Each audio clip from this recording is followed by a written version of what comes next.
Okay, hi everyone. We are Colaborata. We're an artist matching tool that will facilitate international artist collaborations and make them more accessible. So for anybody who missed the People and Platforms panel discussion yesterday, the singer-songwriter Estee Blue said that collaboration is a really important action that artists should consider when they're entering an international market that they are unfamiliar with. And even in the early stages, an artist can have fans from around the world, and they may want to expand that fan base, but they lack the organic connections and the knowledge of cultural trends that they typically have in their local market. So the problem that we're trying to solve is how can an artist find their perfect collaborator in an international market? And our solution is to match artists with the most compatible artists from the market that they aim to break into based on their relative sound and size. Over to you, Larry. Thank you.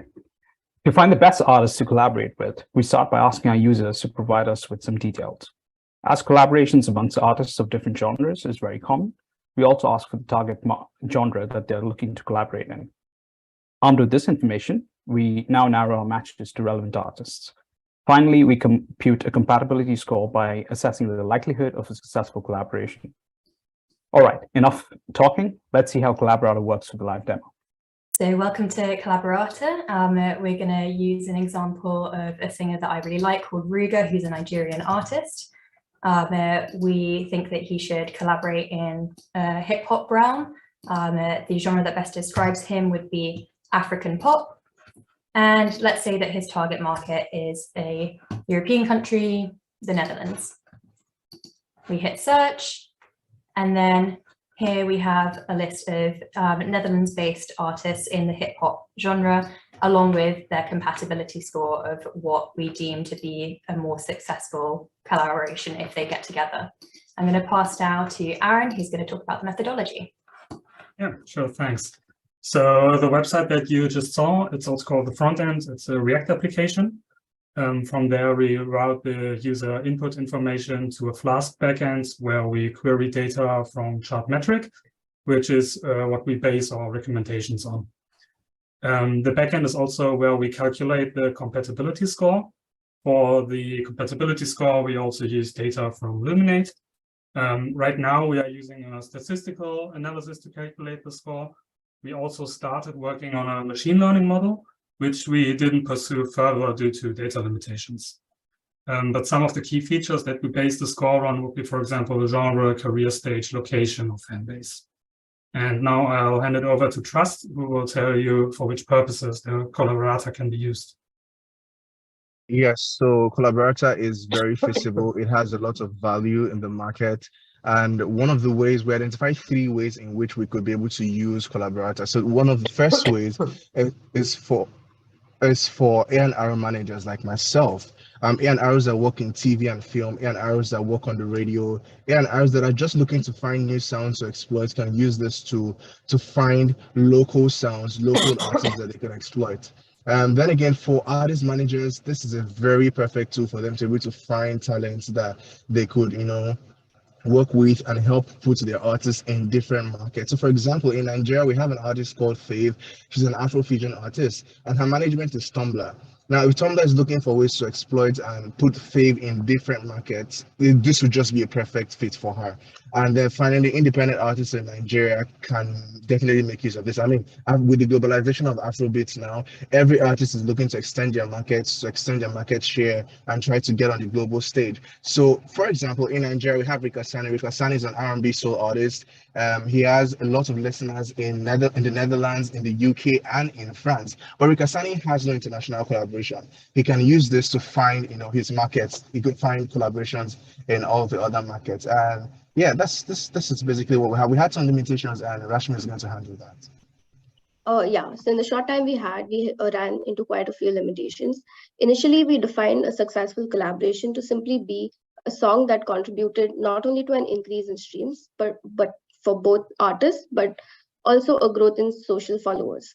But it is clearly a difficult question to answer quantifiably. Success can be subjective, and intangible factors like chemistry between the musicians, different work styles, and changing market trends are hard to calculate. Finally, in terms of our model, we see data collection to be a big hurdle. Some factors such as personality or creativity are difficult to measure, while others such as branding or fan base may be difficult to collect accurately. In the future, we think adding more features to the platform will add value by not only facilitating artist connections, but also to help identify unexpected mutual connections. In order to monetize Colaborata, we believe an enhanced compatibility score would work well as a paid feature. All right, guys, I have to stop you there. Perfect timing. Wonderful. So, judges, you have 2 to 3 minutes to ask some questions. All right, should I go? Okay, well, thank you, first of all. Thank you.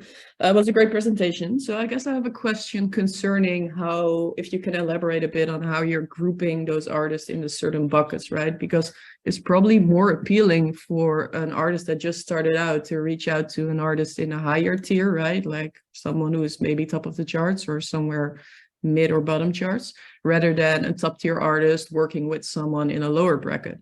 And you also want to manage those requests going on in your platform, I guess. So is there any, can you elaborate on that?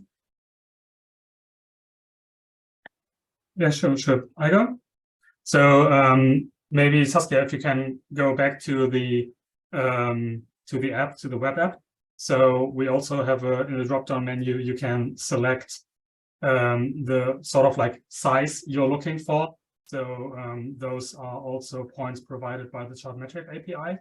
So you actually can say, okay, I want to work with like a developing artist or like a mid-level artist. So you don't like only get matched up with Beyonce or something. And also we don't provide contact data because there's like no API that can already like match you with like, I don't know, the manager of an artist whatsoever, but we can provide social data. So first of all, like the first step would be to reach out to that person. But of course, we also thought about that as like a future feature that we like actually make a platform where you can directly reach out to artists. And yeah, maybe also like build some sort of monetization model if like you also handle contracts, for example, through that. Yeah, if that answers your question. Yeah, it does. Thank you. Great. And then Francesca, we have time for one more. Awesome. Perfect. Great work, guys. I do have a question because what you do happens to be what I devote most of my time in the music industry. There's a big problem in the music industry, which is accuracy of metadata. And it seems like a lot of your recommendations would work based on that. And it's a fact that there's a lot of either mislabeling of music genres in digital platforms or a total absence of it. How do you plan to tackle that? Should I? Yeah. I can also maybe answer on that, unless like if anyone else wants to, please feel free to jump in.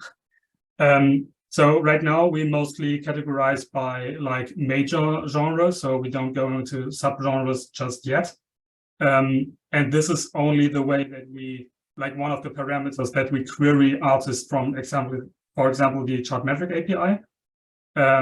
The compatibility score, however, right now it's a statistical approach. But we actually tried to base it on a machine learning model that we ran into a data issue because what we wanted to do is pretty much get information on like successful, like we wanted to measure what is a successful collaboration at the end of the day.